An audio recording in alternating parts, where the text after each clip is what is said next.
আগে বলো বন্ধুরা, কে কে করলা পছন্দ করো না?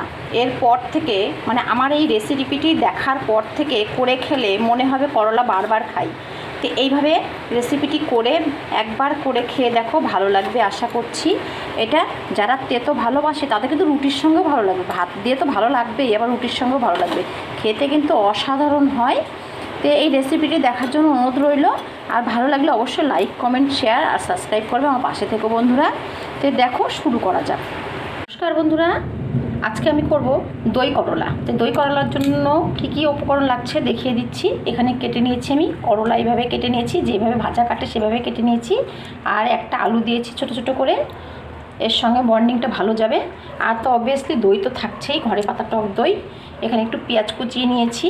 আর মশলার মধ্যে থাকছে কয়েকটা, আমি বাদাম দিয়েছি, আর কাঁচা লঙ্কা, একটু কালো সর্ষে, সাদা সর্ষে, আর দিয়েছি একটু আদা। এটা দিয়ে আর আমি এক টুকরো নারকেল দিয়ে এটাকে বেটে দেবো।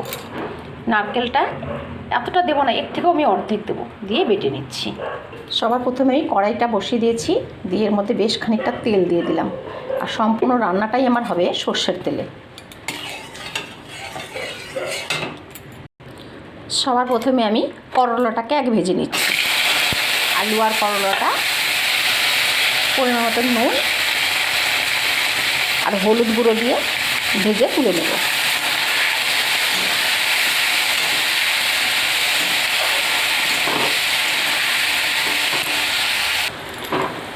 আলু করলাটা ভাজা হয়ে গেছে, এবার আমি বের করে নেব। বেশ এরকম বেশি লালও হবে না, আবার একদম সবুজ সবুজও থাকবে না, এরকম করে ভেজে তুলে নেব। আমি এখন তুলে নিচ্ছি। এই যে তুলে নিয়েছি। এবার আমি ওই তেলেই আমি ফোড়নে দিয়ে একটা তেজপাতা, একটা শুকনো লঙ্কা, আর এই যে কিছুটা কালো জিরে দিয়ে একটা পেঁয়াজ কুচিয়ে রেখেছিলাম, ওটাও দিয়ে দিলাম। দিয়ে নেড়ে চেড়ে একটু ভাজা ভাজা করে নেব। এদিকে যে মশলাটা বেটে রেখেছি সেটা উঠিয়ে নেব।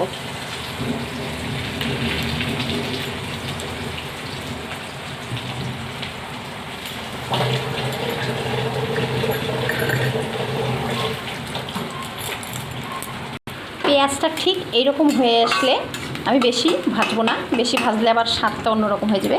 এবার আমি এই মশলাটা এর মধ্যে দিয়ে দেবো। পড়েই গেল কিছুটা।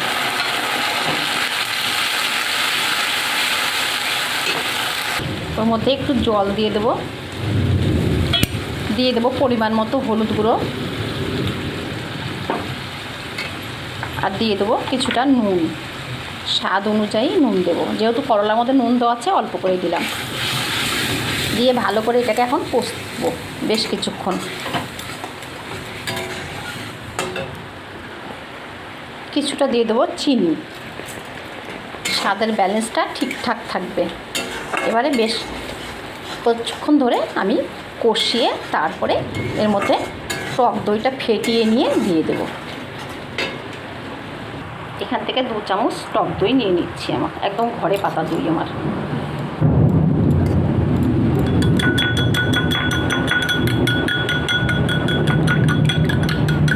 এটা একবারে ওর মধ্যে এখন আমি দিয়ে দেবো। কষতে কষতে দেখুন এই যে এরকম তেল বেরিয়ে আসবে যখন, তখন আমি এই যে এখন টক দইটা এর মধ্যে দিয়ে দেবো। দিয়ে আরও কিছুক্ষণ আমি এটাকে ফাটাতে থাকবো, কেননা দইয়ের যে গন্ধটা একটা, ওই গন্ধটা যতক্ষণে না যাবে ততক্ষণ আমি এইভাবে কষতে থাকবো।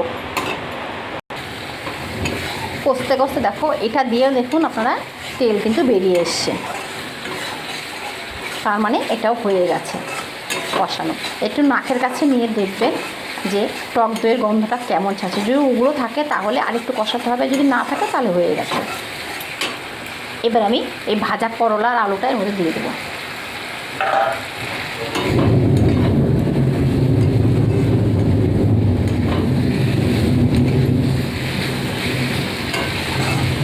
আবারও একটু ভালো করে ভাজা ভাজা করে নিই।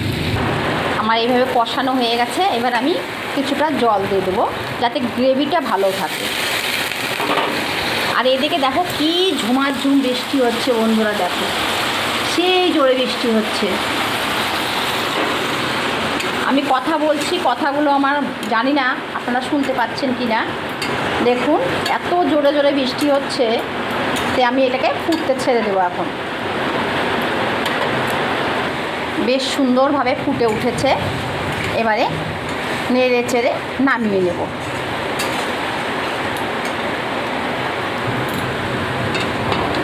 নামিয়ে নিচ্ছি।